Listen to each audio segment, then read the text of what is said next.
قسم کے سوال لکھنے سے تمہیں کوئی حیا بھی نہیں آتی کہ حرم میں ایسے سوال پوچھتے ہو؟ کچھ تو شرم ہو۔ عورت کیا کر سکتی ہے؟ بات کیا، جو مرضی ہے منہ کالا کرو دونوں۔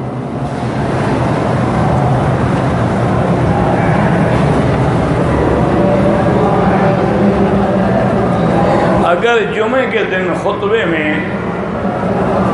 کچھ شرم ہوتا ہے کہ بھئی اللہ کا حرم ہے، مسجد الحرام ہے، اور ہو سکتا ہے کہ میری اس آواز کا کسی عورت کے کان میں بھی آواز پڑ رہی ہو، تو اس میں میں یہ چٹ پڑھوں تو تمہیں ڈوب کے مر جانا چاہیے اگر حیا ہو تو۔ اور تمہیں ایسا کوئی شوق ہو گیا ہے تو ذرا مجھے علیحدہ مل کے پوچھ لیا کرو۔ اللہ کے حرم کا تو کوئی حیا کرو نا، کوئی حیا تو ہو، کوئی شرم تو ہو۔ کہتے جی کہ جمعے کے خطبے میں جب امام دعا کر رہے ہوتے ہیں ہمیں ہاتھ اٹھانے چاہیے؟ بالکل نہیں اٹھانے چاہیے، ہمیں تو آمین بھی نہیں کہنا ہے، دل میں کہنا ہے، خاموش بس۔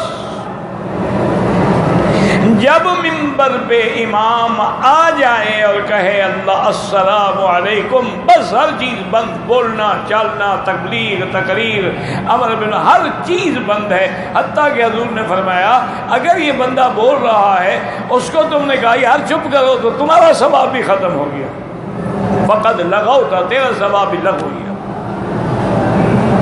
اس کو بھی نہیں کہہ سکتے بھی چپ کرو، بالکل خاموشی کے ساتھ، قلب و قالب کی کمال توجہ کے ساتھ اللہ کے قرآن کو سنیں اور خطبے کو سنیں، اور دل کے اندر آمین کہتے رہیں، لیکن زبان سے آمین کہنا بھی منع ہے، چاہیے جائے کہ ہاتھ اٹھائے جائیں۔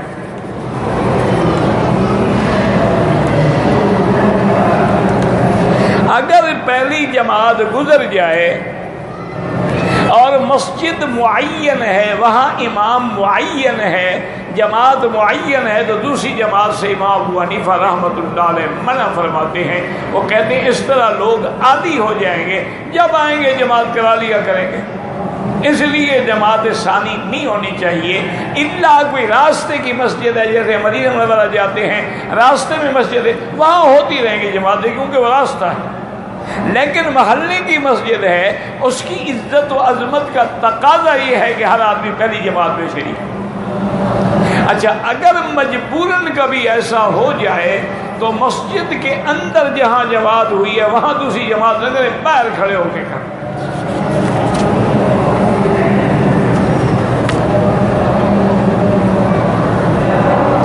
ایک مسلمان کو 40 حدیثیں یاد ہونا چاہیے، کوئی ضروری نہیں، لیکن 40 حدیثیں یاد ہوں تو وہ قیامت والے دن علماء کی صف میں اٹھایا جائے گا۔ باقی ضروری نہیں ہے کہ اس کو 40 حدیثیں یاد ہوں۔ اکثر مسلمانوں کو تو وتر میں پڑھنے والی دعا قنوت نہیں آتی ہے، اور تم 40 حدیثیں کہاں سے یاد کرواؤ گے؟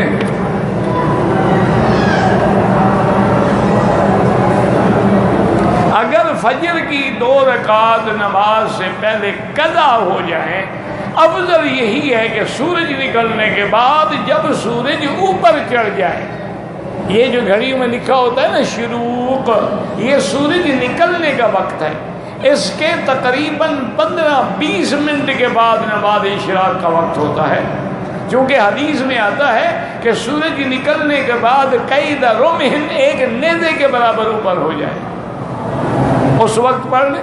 اگر کوئی مجبوری ہے تو نماز کے فوراً بعد بھی ان 2 رکعتوں کو پڑھنا چاہیے، چونکہ وہ سنت مؤکدہ ہے، اور دوسرا سرکار دو جہاں کو یہ 2 رکعتیں بہت محبوب تھیں صلی اللہ علیہ وسلم۔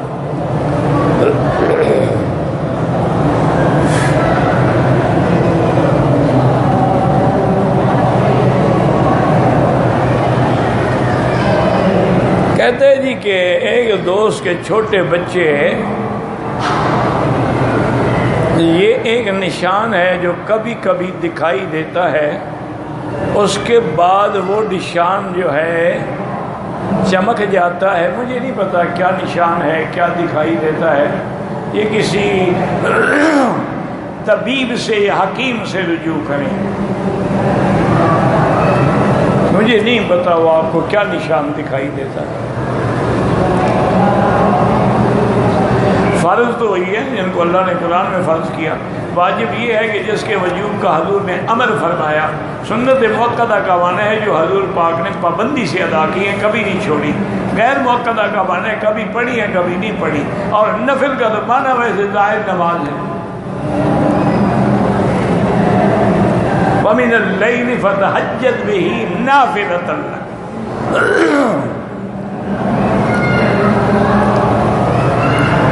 طواف کا جب آپ آخری چکر ختم کریں گے تو اللہ اکبر وللہ جیسے شروع کیا تھا اسی طرح اللہ اکبر وللہ الحمد۔ صفا مروہ پہ تو کوئی بسم اللہ اللہ اکبر نہیں ہوتا۔ یہ تو طواف کے لیے ہے کہ جب شروع کرو تو بسم اللہ اللہ اکبر وللہ الحمد، اس کے بعد ہر چکر میں اللہ اکبر وللہ الحمد۔ بعض علماء کہتے ہیں بسم اللہ بھی کہہ دے کہ چلو دوسرا چکر بھی تو شروع کر رہا ہے نا۔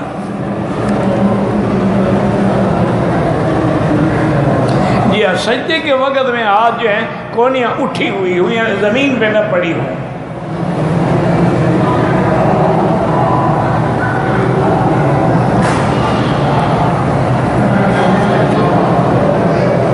مکے میں رہتا ہے، شوال میں مدینے سے عمرہ کیا، ارادہ یہ تھا کہ میں تمتع کروں گا، اس نیت سے عمرہ کیا مدینہ منورہ سے، بعد میں حج تمتع کیا، ٹھیک ہے، جب وہ مدینے سے احرام باندھ کے آیا ہے تمتع کر سکتا۔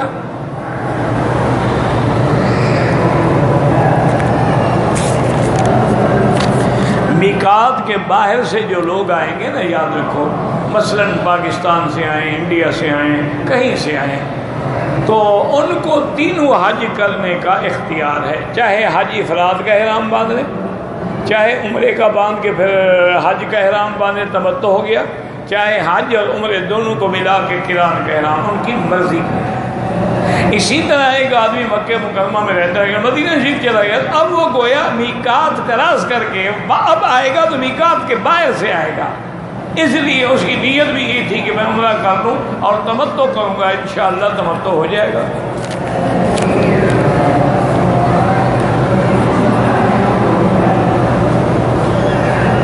حج افراد کے لیے طواف قدوم جو ہے وہ سنت ہے، کرنا چاہیے، لیکن اگر نہیں کیا تو کوئی بھی، جیسے مکے والوں کا افراد ہے، وہ طواف نہ کریں، احرام باندھ کے سیدھے بھی نہ چلے جائیں، جائز ہے۔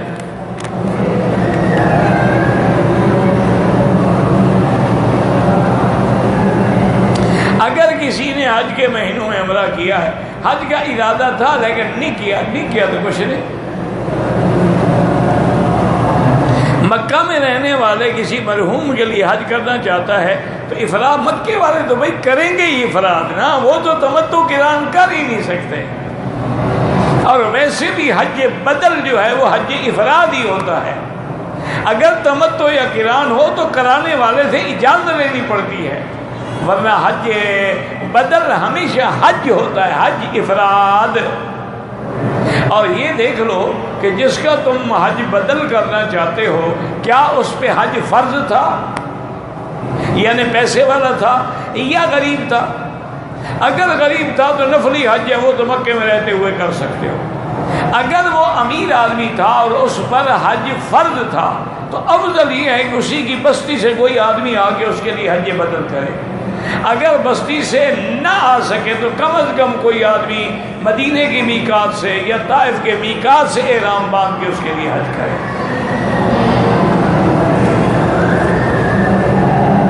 جبل رحمت کی کوئی فضیلت نہیں ہے، نہ اس پہ چڑھنا جائز ہے۔ جبل رحمت کے دامن میں جو سیاہ سیاہ پتھر ہیں، وہاں حضور پاک اپنی اونٹنی پہ کھڑے ہو کے خطبہ دیا تھا بس۔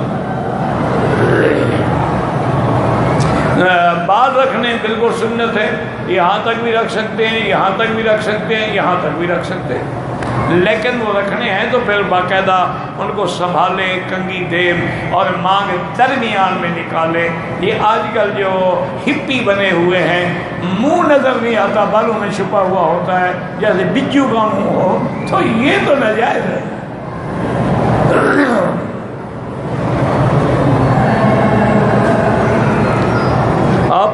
پاکستان جاتے ہیں. میں پاکستان جاتا تو نہیں ہوں لیکن آخر اصل تو پاکستان ہے. آپ پیروں کے خلاف ہیں، بالکل غلط بات ہے. میں تو پیروں کے خلاف نہیں ہوں، میں تو مداریوں کے خلاف ہوں، جو پیروں کے رنگ میں مداری ہیں، جو اللہ والے کے لباس میں شیطان چھپے ہوئے ہیں، دجال بنے ہوئے ہیں، لوگوں کو دھوکہ دے کے ان کی عزتیں لوٹ رہے ہیں. میں تو ان پیروں کا مخالف ہوں، اللہ والوں کا تو میں مخالف نہیں.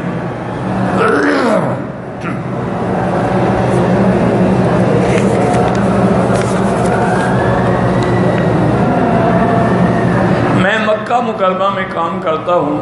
میں نے عائشہ مسجد سے عمرہ کیا. میرا حج کا ارادہ ہے لیکن عمرہ میں نے میقات سے نہیں کیا.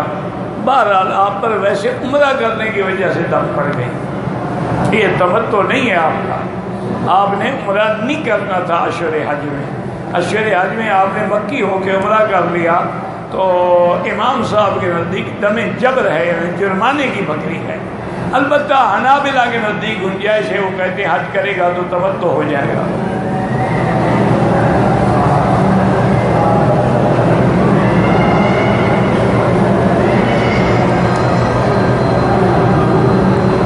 کہتے ہیں جی کہ ایک آدمی نے کام دلوایا ہے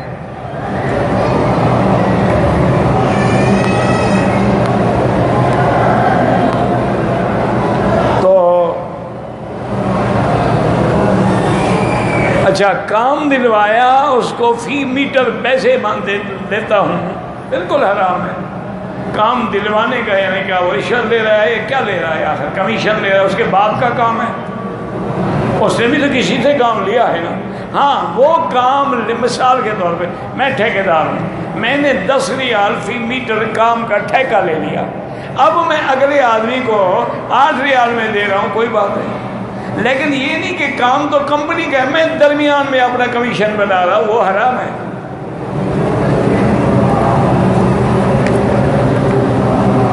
عمرے میں طواف کے وقت دائیں کندھا نظر آنا چاہیے. نظر آنا کندھا نکالنا بھی یہ تھوڑا ہے کہ ہر وقت اس پہ نظر رکھو. نظر نیچے رکھ کے طواف کرو. کندھا کوئی نہیں لے جائے گا، فکر نہ کرو، رہے گا تمہارے ساتھ. کندھا ننگا کرنا ہے، کندھا پہ نظر نہیں رکھنی ہے.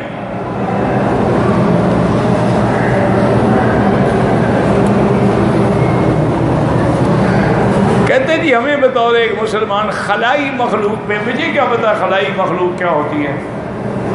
جب پتہ ہی نہیں تو ایمان کیوں رکھیں؟ ہمیں ایمان اللہ پہ ہو، اللہ کے رسولوں پہ ہو، کتابوں پہ ہو، فرشتوں پہ ہو. اور کون سی خلائی مخلوق ہے جس پہ ہم ایمان رکھیں؟ واللہ اعلم. ربنا تقبل منا انك انت السميع العليم وتب علينا انك انت التواب الرحيم.